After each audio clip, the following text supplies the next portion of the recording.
A student was murdered after being kidnapped and gang raped when she stopped to give a friend a lift home to prevent him being mugged while he made his way home on his skateboard.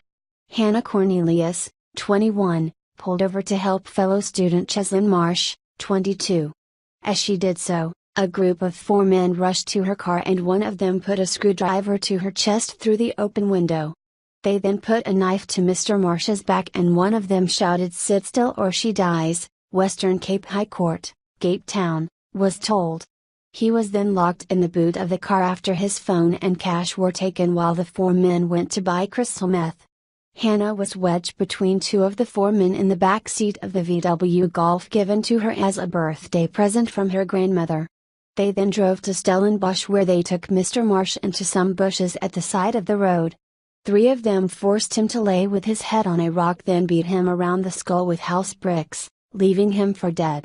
However, he later regained consciousness and staggered to a nearby house where he raised the alarm. Meanwhile, Hanna's body was found several miles away, dumped by the roadside after she had been dragged into the buses and gang raped by 3 of the men. Her skull was crushed with a large rock and she was stabbed in the neck. The court heard that Hanna was a brilliant student, the daughter of Magistrate Willem Cornelius and lawyer wife Anna, 56, who drowned 10 months after her murder. 4 men: Vernon Whitbu, 33, Daraldo Parsons, 27, Nashville Julius, 29, and Eben van Nieberk, 28, face a string of charges including murder, kidnap, robbery and rape. Mr. Marsh broke down in tears repeatedly as he told how they were hijacked and he was locked in the boot while Hanna was kept inside the car. He said they had been out with friends and was going to use his skateboard to get home, but Hanna insisted on driving him in case he was robbed.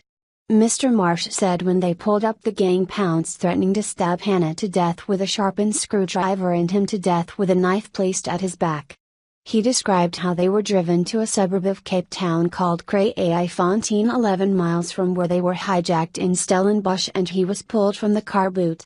He said, "I lay down on the ground as they told me and put my head on a rock. I closed my eyes and I prayed. The 2 men were standing over me with bricks in their hands. I lost consciousness and when I woke I was in horrible pain, everywhere pain.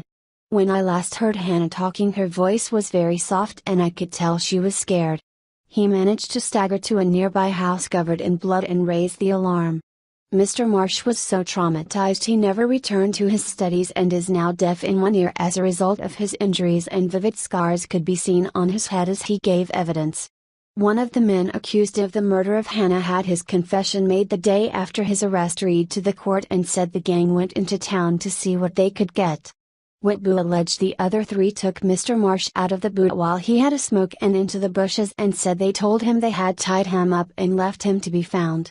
He said he was only after money and said after Mr. Marsh was left for dead the gang drove off and later took Hanna into bushes but denied any part in her rape and murder. Whitbu said that 3 others returned from the bushes after raping Hanna and said, "While we were driving, Parsons said I had missed out on having had sex with her." He said they had tied the girl up and that the workers would find her tomorrow. He said. The gang then, high on drugs, went on a robbery spree in the hijacked car, robbing at least 3 women before the stolen car was spotted and a high-speed police chase began. 3 of them were arrested after dumping the car while the 4th was caught later.